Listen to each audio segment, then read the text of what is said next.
क्या 2024 में ऑस्ट्रेलिया का स्टूडेंट वीज़ा डालना चाहिए या नहीं डालना चाहिए? आपका स्टूडेंट वीज़ा अब रिफ्यूज़ हो गया तो आपके पास क्या नेक्स्ट ऑप्शन है? क्या आपको दोबारा डालना चाहिए या नहीं डालना चाहिए? दोस्तों चलें आज हम डिस्कस करते हैं सारी इंपॉर्टेंट चीज़ें जो आप लोगों को पता होनी चाहिए और 2024 के लिहाज से सारी अपडेट्स जो भी स्टूडेंट वीज़ा की चेंजेस हुई हैं वो सारे डिस्कस करते हैं। लेकिन सबसे पहले जो मेन क्वेश्चन है, क्या ऑस्ट्रेलिया अब स्टूडेंट वीज़ा देगा कि नहीं देगा? दोस्तों आप लोगों ने काफ़ी लोगों की ओपिनियंस देखे होंगे जिनमें कुछ लोग बोलते हैं कि ऑस्ट्रेलिया वीज़ा देगा और कुछ लोग बोलते हैं कि ऑस्ट्रेलिया वीज़ा नहीं देगा। अपार्ट फ्रॉम ऑल दिस हम अपनी रिसर्च से जानते हैं क्या ऑस्ट्रेलिया वीजा देगा कि नहीं देगा। माइकल लीड की 2024 की इस रिपोर्ट में लिखा गया है कि ऑस्ट्रेलिया की जीडीपी में 1.5 इंक्रीज हुआ है और मोर देन हाफ इसमें से जो था वो इंटरनेशनल स्टूडेंट नहीं किया था। आप बोलोगे इंटरनेशनल स्टूडेंट ऑस्ट्रेलिया में की ग्रोथ में कंट्रीब्यूट इतना कैसे कर सकते हैं? दोस्तों 2018 के मुताबिक एक एवरेज इंटरनेशनल स्टूडेंट $100,000 पे कर रहा था, ऑस्ट्रेलिया में आके स्पेंड कर रहा था एंड ऑल दैट, जिसने $15.1 बिलियन का कंट्रीब्यूट किया था ऑस्ट्रेलिया की इकोनॉमी में। सेकेंडली अगर आज की हम बात करें तो 2020 में जब मैं आया था तो मेरी वेस्टर्न सिडनी यूनिवर्सिटी में मैं स्टूडेंट था, बैचलर्स कर रहा था मैं ICT में, और मेरी फीस थी $15,500। ये आप मेरे ऑफर लेटर में भी देख सकते हैं। दोस्तों अब ये फीस $16,000 से $17,000 तक जा चुकी है, ये रहा प्रूफ। और मैंने $104,000 अपनी यूनिवर्सिटी को पे किए हैं, वो ऐसे कि मैंने अपने 2 सब्जेक्ट फेल किए थे जिनके मुझे $8,000 फीस देनी पड़ गई थी।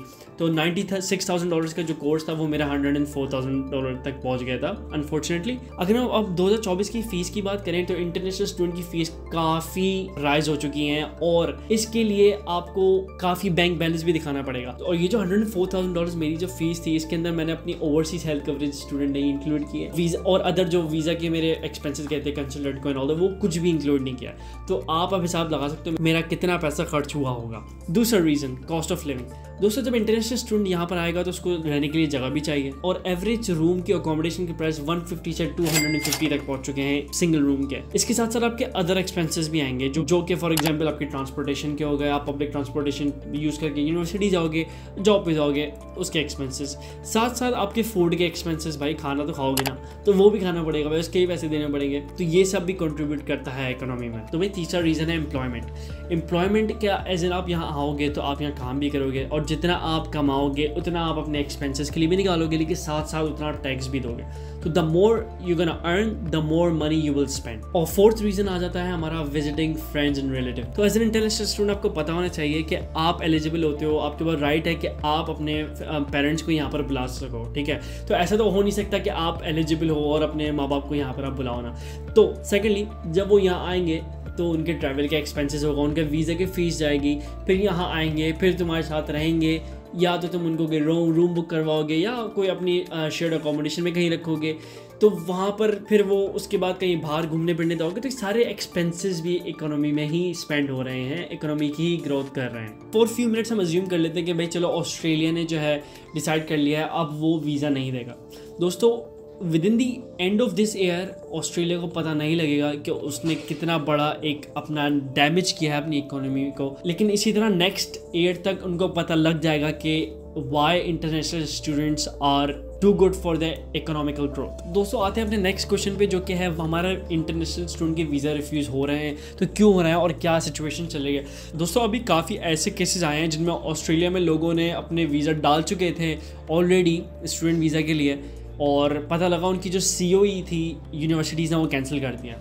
तो अब जो ऑफ कोर्स जब COE कैंसिल हो गई तो आपका स्टूडेंट वीज़ा तो किसी काम का नहीं रहा। जब आपने ऑलरेडी अप्लाई कर चुके तो भाई अब क्या किया जाए, तो इसके आपको फिर कंसल्टेंट के पास और कंसल्टेंट आपको सॉल्यूशन बताएगा एंड ऑल दैट। लेकिन क्या रीज़न था ऐसा हो रहा है, तो आपको ये पता होना चाहिए कि जब 2023 में और 2022 में जब काफ़ी लोग आने लगे यहाँ पर स्टूडेंट वीज़ा पे, तो मोस्टली जो आ रहे थे वो सिटी साइड आ रहे थे। फॉर एग्जाम्पल सिडनी हो गया, मेलबर्न हो गया, पर्थ हो गया, ये सारे थे, ये मेन यहाँ पर यूनिवर्सिटीज़ थी। तो यहीं पर मोस्टली स्टूडेंट्स आ रहे थे क्योंकि स्पेसिफिकली बात करें सिडनी में इतनी सारी यूनिवर्सिटीज़ हैं, तो ऑफ कोर्स जितनी यूनिवर्सिटीज़ होंगी उतने ज़्यादा स्टूडेंट्स आएंगे, जितने ज़्यादा स्टूडेंट्स आएंगे उतनी ज़्यादा हमें अकोमोडेशन चाहिए होंगी। दोस्तों इसी वजह से जो यहाँ के सिटीजन्स हैं उन लोगों को काफ़ी क्राइसिस देखने पड़ रहे थे, उनके लिए काफ़ी मुश्किल हो गया था एक प्रॉपर्टी को ढूंढना, और जो मिल रही थी उनकी प्रॉपर्टी के प्राइसेस काफ़ी अप जा चुके थे क्योंकि अकोमोडेशन के क्राइसिस काफ़ी हो गए थे। तो अभी फ़िलहाल यही डिसाइड हुआ है कि अभी ऑस्ट्रेलिया का वीज़ा इतनी आसानी से नहीं मिलेगा। सेकेंडली 2024 के जून के बाद आपके चांसेस ज़्यादा बढ़ सकते हैं, लेकिन अब ऑस्ट्रेलिया ने क्या रूल लेके आया है कि भाई आपकी अब जो आइल्स की रिक्वायरमेंट थी वो ज़्यादा करेगा। ठीक है, फॉर एग्जांपल आपको 5.5 या 6 चाहिए होते थे तो वो 6.5 हो गए। इसी तरह आप जो गैप कवर करने के लिए आप फॉर एग्जांपल कोई लेटर देते थे, कोई अपनी पे स्लिप दिखाते थे, तो उनको डेप्थ में जाके उसकी इन्वेस्टिगेशन होगी। पहले तो हो रहा था लोग अपने फेक डॉक्यूमेंट्स बना के डाल रहे थे, तो उस वजह से ऑस्ट्रेलिया ने काफ़ी चीज़ें स्ट्रिक्ट की हैं। तो अभी कुछ माइग्रेशन एजेंट्स ये कह रहे हैं कि भाई बैंक स्टेटमेंट भी आपका फ्रेश नहीं मांग रहे, वो 1 महीने पुराना मांग रहे हैं। I am not sure what the specific reason behind it, लेकिन मेरे पर्सनल नॉलेज के मुताबिक ऐसा हो सकता है कि भाई आपने अगर फ्रेश डाल रहे हो तो आपको पता है यार आपने विद इन फ्यू मंथ आपने जो है अपनी ट्रांजैक्शन की होंगी, लेकिन आपका अगर 1 महीने 2 महीने पुराना बैंक स्टेटमेंट पड़ा हुआ है तो उसमें आपको ऑफ कोर्स आपकी लेजिट ट्रांजैक्शन होगी, आपने डेलिबरेटली कोई ट्रांजैक्शंस नहीं की होंगी। तो ये I think I could be wrong in this, लेकिन मोस्ट लाइकली यही एक मुझे सिनेरियो दिख रहा है फ़िलहाल। तो दोस्तों, क्या ऑस्ट्रेलिया का वीज़ा डालना चाहिए अभी नहीं डालना चाहिए? दोस्तों, अगर मेरा ओपिनियन लोगे तो मैं कहूँगा कि अभी ऑस्ट्रेलिया का वीज़ा ना डालो। नेक्स्ट ईयर की इनटेक के लिए, फॉर एग्जांपल फरवरी हो गई या मार्च हो गई, इस इनटेक को टारगेट करो और वहाँ पे अप्लाई करने की कोशिश करो।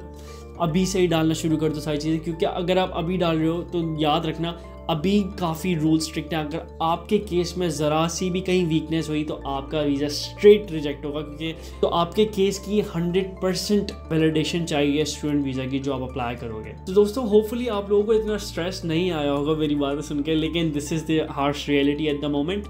और टेंशन की बात नहीं है, इंशाल्लाह ताला सबके वीज़े आएंगे अगर आपका केस स्ट्रॉन्ग है तो भाई आज के लिए इतना ही। इंशाल्लाह ताला मिलते हैं नेक्स्ट वीडियो में। अपना ख्याल रखें। अल्लाह हाफ़िज़।